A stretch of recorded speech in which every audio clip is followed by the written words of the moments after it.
Pushpa 2 cinema release నుంచి మొదలు పెడితే ఇప్పటి వరకు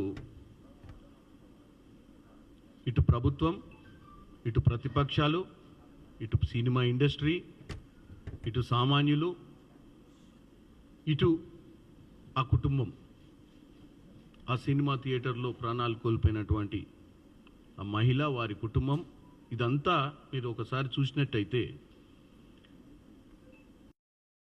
కావాలని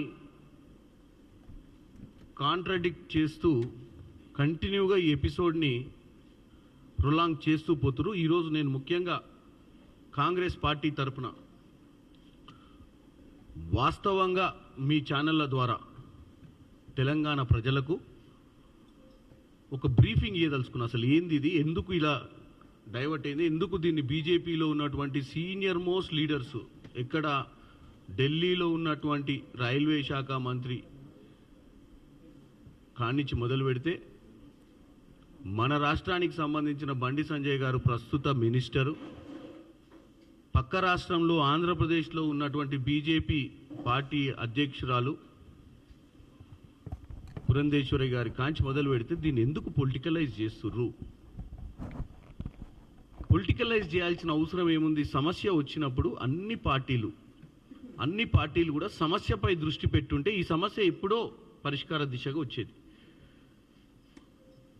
ఇవాళ ఏమంటున్నారు? ప్రతి చిన్న విషయాన్ని, అంటే దీంట్లో కూడా తప్పులు ఎక్కడ జరుగుతున్నాయంటే ప్రతి ఒక్కరు దీంట్లో లైమ్ లైట్ కావాలి, ప్రతి ఒక్కరు దీంట్లో చర్చలో పార్టిసిపేట్ చేస్తే భారతదేశ వ్యాప్తంగా వాళ్ళకు మంచి వ్యూవర్షిప్ వస్తుందని మాట్లాడేటోళ్ళు కూడా ఇలా అన్ని పార్టీలలో.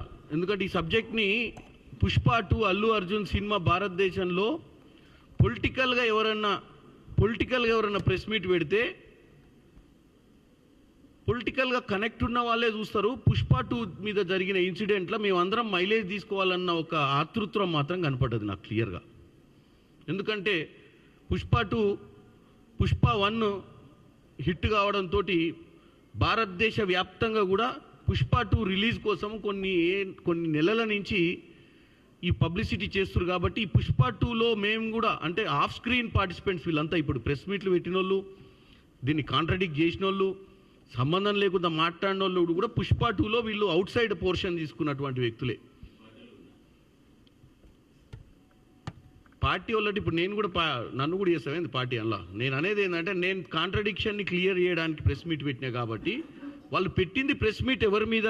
కాంగ్రెస్ పార్టీపై బురద జల్లడానికి, కాంగ్రెస్ పార్టీ పైన బురద జల్లడానికి చేస్తున్నారు. కాబట్టి కాంగ్రెస్ పార్టీ తరపు నుంచి డిఫెన్స్ అవసరం ఉంటుంది. ఎందుకంటే నాకంటే ఎక్కువ నాకు పొద్దు నుంచి నేషనల్ మీడియా నుంచి చాలా ఫోన్ కాల్స్ వస్తున్నాయి.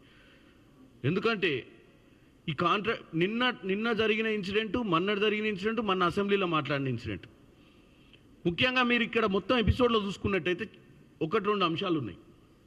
ఒకటి, 5వ తారీఖు నాడు ఇన్సిడెంట్ అనేది, సరే జీవితంలో చాలాసార్లు గతంలో కూడా ఇలాంటి స్టాంపీడ్స్ జరిగినాయి. చాలా అత్రాస్లో జరిగింది ఉత్తరప్రదేశ్లో, ఒక స్వామీజీ ప్రోగ్రాం జరిగినప్పుడు అప్పుడు కూడా అరెస్టులు జరిగినాయి. అప్పుడు కూడా ఆ స్వామీజీని పట్టుకురు. అప్పుడు ఆ బీజేపీ ప్రభుత్వం ఉండే మరి వీళ్ళంతా మాట్లాడుతున్నారు. ఇప్పుడు వచ్చిన మహానుభావులు అంతా సెంట్రల్ మినిస్టర్లు, రైల్వే మినిస్టర్లు, వీళ్ళందరూ మరి వాళ్ళు అక్కడ యోగి ఆదిత్యనాథ్ ప్రభుత్వం బ్రహ్మాండంగా నడుస్తుందని భారతదేశ వ్యాప్తంగా చెప్పుకుంటే, యోగినాథ్ ఆదిత్య గవర్నమెంట్లోనే ఒక స్వామి పెడితే 100 మంది చచ్చిపోయారు. అంటే ఇవన్నీ తప్పిదాలు. ప్రభుత్వం ఎంత స్ట్రిక్ట్ ఉన్నా కొన్నిసార్లు తప్పిదాలు జరుగుతాయి అనేది వాళ్ళకు తెలుసు, మనకు తెలుసు. ఇది భారతదేశంలోనే కాదు, అమెరికాలో జరిగిన ఇటువంటి సంఘటనలు, ఇటు యూరోప్లో జరిగినాయి, ఏషియాలో జరిగినాయి, ఇండియాలో జరిగినాయి.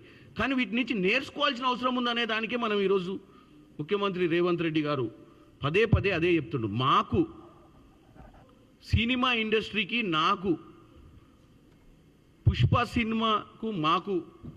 పుష్ప సినిమాలో ఉన్న హీరోకు మాకేం వైర్యం ఉంటుందండి? ఉంటే మేమెందుకు ఆ సినిమాకు 3 ఏళ్ల నుంచి సినిమా షూటింగులు చేసినాము, చాలాసార్లు రిలీజ్ కాలేదు, కాస్ట్ పెరిగిందంటేనే కదా అవుట్ ఆఫ్ ద వే పోయి వాళ్ళ కోసం రేట్లు పెంచి వాళ్ళు చేసుకుంటా అంటే వాళ్ళు వ్యాపారంగా ప్రొడ్యూసర్లు దెబ్బతినొద్దనే కదా, తెలంగాణలో ఇండస్ట్రీ మంచిగా ఉండాలనే కదా, ఇండస్ట్రీ బాగుండాలన్న ఉద్దేశంతో కదా దిల్ రాజు గారికి. మరి ఇదే గాంధీ భవన్లో మీరంతా రిపోర్టర్లు చాలామంది కష్టపడ్డ వాళ్ళు కార్పొరేషన్ చైర్మన్ల కోసం తిరుగుతున్నారు. మరి దిల్ రాజుకి ఎందుకు ఇచ్చిర్రు? దిల్ రాజుకి ఇవ్వడానికి కారణం ఏంటంటే ఆ ఇండస్ట్రీకి సంబంధించిన వాళ్ళకి ఇస్తే ఆ ఇండస్ట్రీలో ఉన్న సమస్యలు ముఖ్యమంత్రి గారి దృష్టికి వస్తే ముఖ్యమంత్రి గారు ఆ ఇండస్ట్రీలో ఉన్న సమస్యలను సానుకూలంగా స్పందించి పరిష్కరిస్తారని ఆయనకి ఇచ్చినాం కదా. లేకపోతే ఎవరికో సమస్యలు తెలియని వాళ్ళకు ఒక మా ఎక్స్ వైస్ ప్రెసిడెంట్కో లేకపోతే కాంగ్రెస్ పార్టీలో ఏ ఎమ్మెల్యే టికెట్ ఆశించి రానోళ్ళకో ఆ కార్పొరేషన్ చైర్మన్ అడుగుతుండే. ఇస్తే ఆ సమస్యల మీద వాళ్ళకి అవగాహన ఉండదు. ఇలాంటి సమస్యలు వచ్చినప్పుడు వాళ్ళు కనెక్టెడ్ ఉండరనే మనం ఒక కీలకమైన వ్యక్తికి, ఒక ప్రొడ్యూసర్కి, ఒక డిస్ట్రిబ్యూటర్కి ఈ ఇండస్ట్రీని తెలంగాణ గొప్పగా చెప్పుకునేటువంటి వ్యక్తికి ఇచ్చినాం. ఇండస్ట్రీలో ఒకప్పుడు ప్రొడ్యూసర్లు అంతా అటు ఆంధ్ర రాష్ట్రం నుంచే ఉండేటి అటువంటి ప్రొడ్యూసర్ల యుగంలో దిల్ రాజు అనే ఆయన ఒక బ్రాండ్ మార్క్. అటువంటి ఆయనకి ఈరోజు మనం ఇచ్చి సత్కరించుకొని ఆయనకి ఇచ్చి ఆయనతోటే సమస్యలు పరిష్కరించాలన్న ఆలోచనతోటి రేవంత్ రెడ్డి గారు ఇటువంటి నిర్ణయం తీసుకున్నట్టు తెలంగాణ ప్రజలకు చెప్తున్నాను. ముఖ్యంగా ఈ ఇండస్ట్రీలో పనిచేసే కార్మికులు, ఇండస్ట్రీలో పైన పెద్ద హీరోలు కోట్ల రూపాయలు సంపాదించుకోవచ్చు, పెద్ద ప్రొడ్యూసర్లు ఉండొచ్చు, డైరెక్టర్లు, కానీ ఇండస్ట్రీ మీద వేల మంది